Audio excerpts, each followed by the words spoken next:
সুস্থ হতেই আয়ুষ আর কুসুমের সঙ্গে গ্রামের বাড়িতে থাকার সিদ্ধান্ত নিল রাজ। ধারাবাহিকের শুরুতেই দেখা যাচ্ছে মীনাক্ষী কুসুমকে বলছে, শোনো, তোমার বড় সাহেব না এখন মৃত্যুর সঙ্গে পাঞ্জা লড়ছে, আর সেটার জন্য শুধু তুমিই দায়ী। কুসুম তো তখন কাঁদতে কাঁদতে বলছে, বড় সাহেব ঠিক হয়ে তো যাবে, ওনার কি হয়েছে?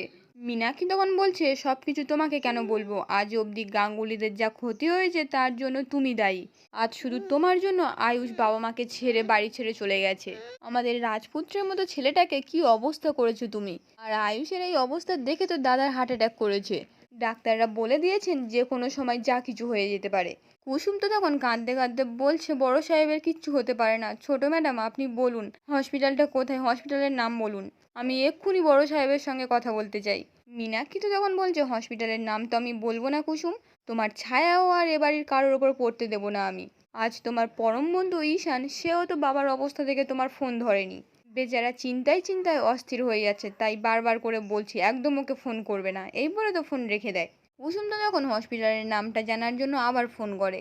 মীনাক্ষী তো এবার প্রচণ্ড রেগে গিয়ে কুসুমের নাম্বারটাই ব্লক করে দেয়। এদিকে তখন কুসুম বলছে, ঈশান সাহেব তো ফোনই তুলছে না, অনুশ্রী ম্যাডামকে একবার ফোন করি। এই বলে তো অনুশ্রীর ফোনে ফোন করে। অনুশ্রীও ফোন তুলছে না দেখে একা একা বলছে, এবার কি করব আমি, ছোট সাহেবকে একবার ফোন করি।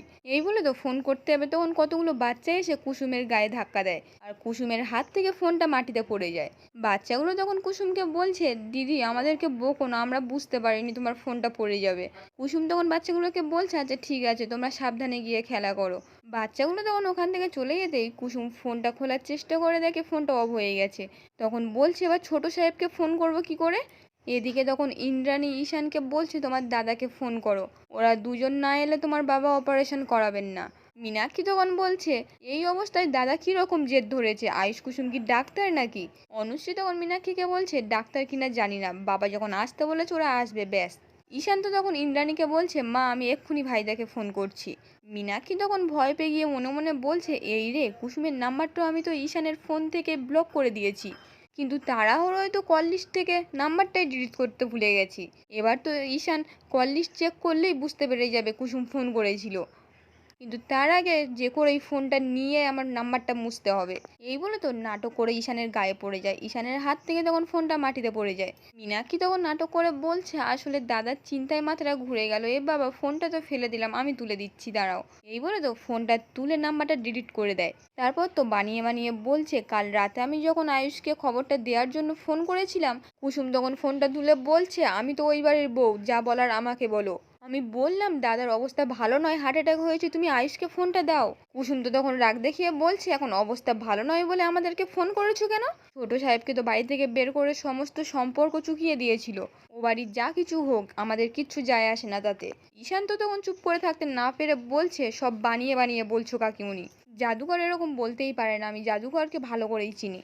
মীনাক্ষী তখন বলছে, তুই আমাকে মিথ্যেবাদী বলছিস?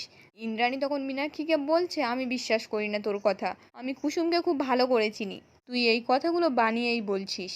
রাজের এই কথা শুনে ও এই কথা বলতে পারে না, আমি বিশ্বাস করি না ছোট, আমি নিজে কুসুমের কাছে যাব। মীনাক্ষী তখন নাটক করে বলছে, তোমাকে যেতে হবে না দিদি, আমি নিজে যাব, গিয়ে ওকে ঘাট ধরে নিয়ে আসবো। ইন্দ্রাণী তখন বলছে, আমি তো যাব বটেই, ওর বাবা এত অসুস্থ হওয়ার পরে ওরা কেন এলো না সেটাও আমি জানবো, আর ওদেরকে সঙ্গে করে এখানে নিয়েও আসবো।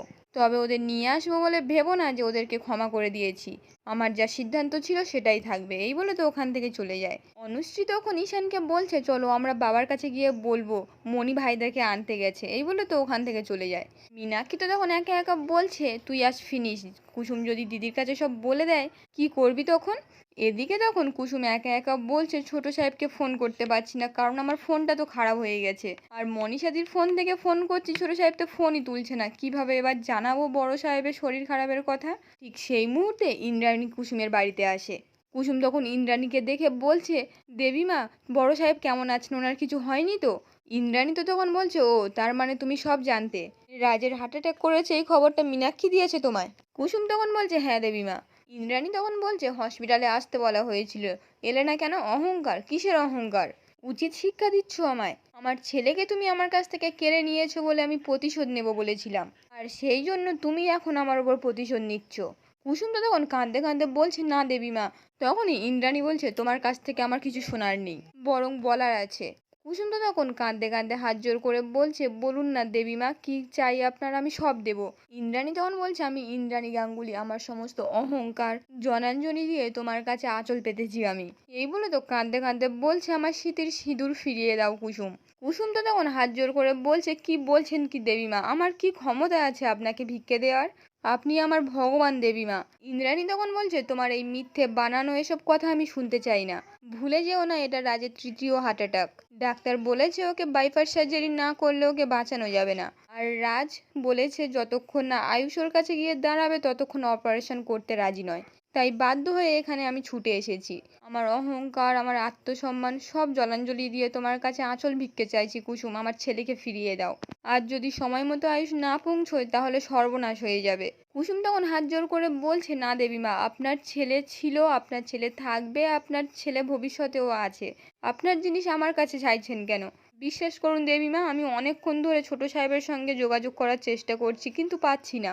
উনি তো এখনো অফিস থেকে ফেরেননি, তাই ওনার অফিসও কোথায় আমি জানি না। আর ওখানকার কারোর নাম্বারও নেই আমার কাছে, আর আমার ফোনটাও কিছুক্ষণ আগে ভেঙে গেছে, তাই যোগাযোগ করতে পারছি না ওনার সাথে।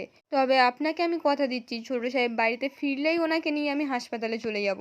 ইন্দ্রাণী তো তখন কাঁদতে কাঁদতে হাত জোর করে বলছে, আমি হাত জোর করে বলছি যত তাড়াতাড়ি সম্ভব আয়ুষকে নিয়ে হসপিটালে চলে এসো, যদি রাজকে জীবিত দেখতে চাও। এই বলে তো ওখান থেকে চলে যায়। কুসুম তো তখন কাঁদতে কাঁদতে হাত জোর করে ঠাকুরকে বলছে, ঠাকুর তুমি ছোট সাহেবকে তাড়াতাড়ি পাঠিয়ে দাও, যাতে আমরা তাড়াতাড়ি হাসপাতালে যেতে পারি। এই বলে তো কাঁদতে থাকে। এদিকে তখন ডাক্তার ঈশানকে বলছে, আমাদের হাতে কিন্তু বেশি সময় নেই, অপারেশনের ইনস্ট্রাক্টটা তাড়াতাড়ি নিয়ে নিন। ঈশান তখন বলছে, আর একটু অপেক্ষা করতে হবে ডাক্তারবাবু, মা ভাইদাকে আনতে গেছে, আসলেই বাবা রাজি হয়ে যাবে অপারেশনের জন্য। ডাক্তার তখন বলছে, ঠিক আছে। এই বলে তো ওখান থেকে চলে যায়। তখনই ইন্দ্রাণী এসে ঈশানকে বলছে, এই মেয়েটা রাজের শরীর খারাপ ব্যাপারে সবটা জানতো, তাও আয়ুষকে জানায়নি, হয়তো জানাবার প্রয়োজন মনে করেনি। এদিকে তখন আয়ুষ বাড়িতে আসতেই কুসুম কাঁদতে কাঁদতে বলছে, আমি আপনাকে এতবার ফোন করছিলাম, ফোন তুলছিলেন না কেন? আয়ুষ তখন বলছে, আসলে আননোন নাম্বার থেকে ফোন আসছিল তো ওই জন্য আমি কেটে দিচ্ছিলাম, আর আমি কাজে ব্যস্ত ছিলাম তো ওই জন্য। কিছু হয়েছে কি বলো না কুসুম, আমার খুব টেনশন হচ্ছে। কুসুম তো তখন কাঁদতে কাঁদতে বলছে, আপনার বাবার অবস্থা ভালো নেই, বড় সাহেবকে হসপিটালে ভর্তি করানো হয়েছে। কথাটা শুনেই তো আয়ুষ চমকে ওঠে। আজকের পর্বটি এখানেই শেষ হয়ে যায়। কেমন লাগলো কমেন্টে জানাতে ভুলবেন না।